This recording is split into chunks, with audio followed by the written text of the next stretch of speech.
Rugby is like sex because... Bit of a scrum, isn't it? Because there's lots of toing and froing. Rugby's always good, sex isn't always.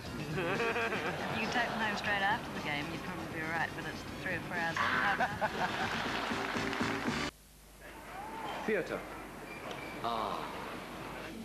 I'm in a theatre with some actor chums. You're looking sad, guys? Yeah. Why is that, Ross? Even technicians are out of work. Yeah. What's to blame for this? I noticed there's no one here. Rugby's on. Rugby's on. Rugby. What do you think of rugby, guys? It's just a game. Just a game. 2 halves. A game of 2 halves. And if it was just 1 half, that would be too much. Oh, exactly. Yeah. What about the arts, I mean? Oh, if it was 1 long half. Well, it'd be a hole, wouldn't it? Yeah. It's a hole. Yeah. Rugby's a hole. It's a big Right, hole. hey, hey, hey, It's a big hole. we've got to go. We've got tickets for the game. Come on. Hey. I don't want a ticket for that Come on, the game. We've got tickets for the game. Come on. An all black hat. I hate this, Rebecca. I'm going home. But this is great. This is like a real game. Fantastic. Isn't this great? Do you do sushi? Craig. No. It's rugby. You're like a game that fought and died for. This is spirit. This is rugby. Yeah, this is rugby. This is rugby. Rugby. All black! All black. New Zealand! All black! New Zealand! I see the size of your pupils. Yeah. Actually, it's because of the lighting. Yeah. It's because of...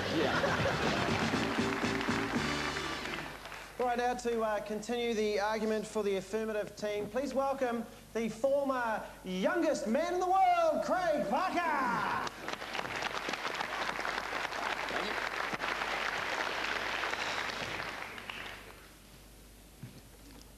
Friends. Let me tell you a little story. My childhood was a simple, carefree time. A corn-fed boy from the provinces. Unfortunately, the province was Gisborne, and the corn was genetically engineered. You see, an evil group of rugby fanatics, calling themselves the Life Sciences Network, had hatched a secret plot to create a new super race of invincible All Blacks. Taking genes from some of the greatest of all Blacks, they sequenced them into transgenic corn and released them into our backyards. Bastards. As we matured under the Kiwi sun and ate our fritters and cobs, the invisible genome did its work. And so there I stood, the first day of 3rd form, all 6'3" and 22 stone of me. Puberty had been a tough week. The biggest and the best of us were taken and fitted out.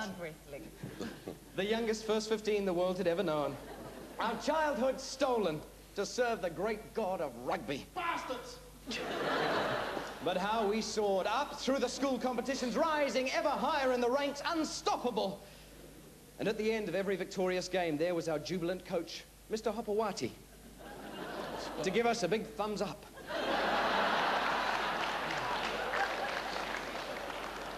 It was the last game of the season, a match that would put us as undisputed champions of the game. But things hadn't been going well. A rogue Kerwin gene had slipped in, and most of the team were feeling a little depressed.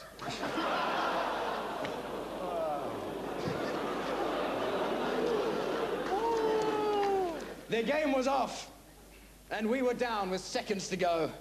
Then I saw a ball flying through the morning air. The Christian Cullen gene switched in, and I plucked it effortlessly from the sky. The Jonah gene kicked in, and I ran like the wind.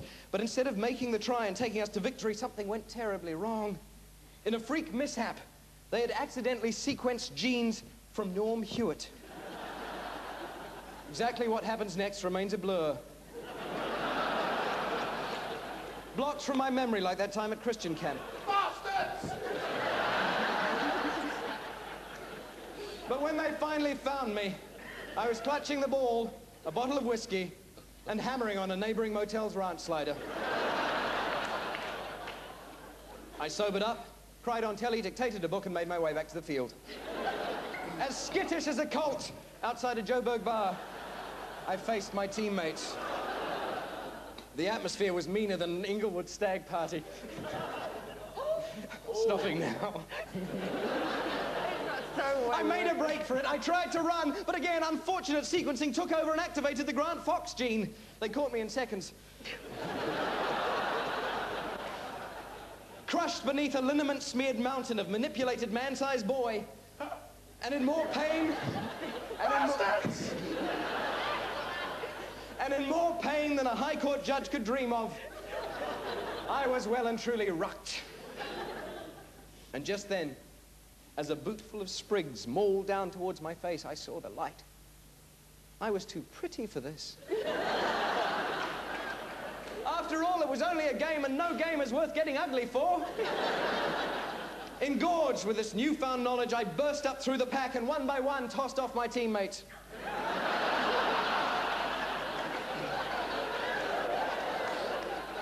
Bastard.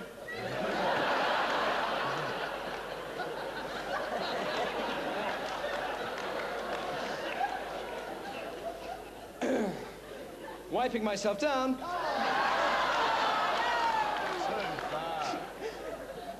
I threw my boots to the coach, thanked the ladies for bringing a plate, and squelched off the field forever.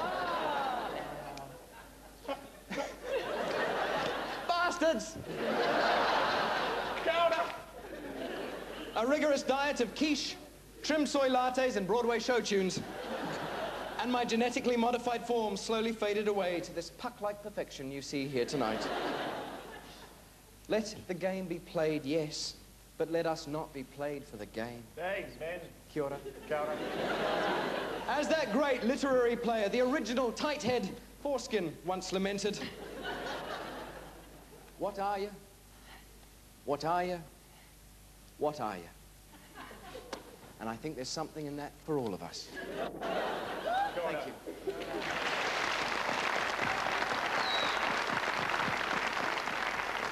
Okay, it's Tom... Yeah, I know. Oh, sorry.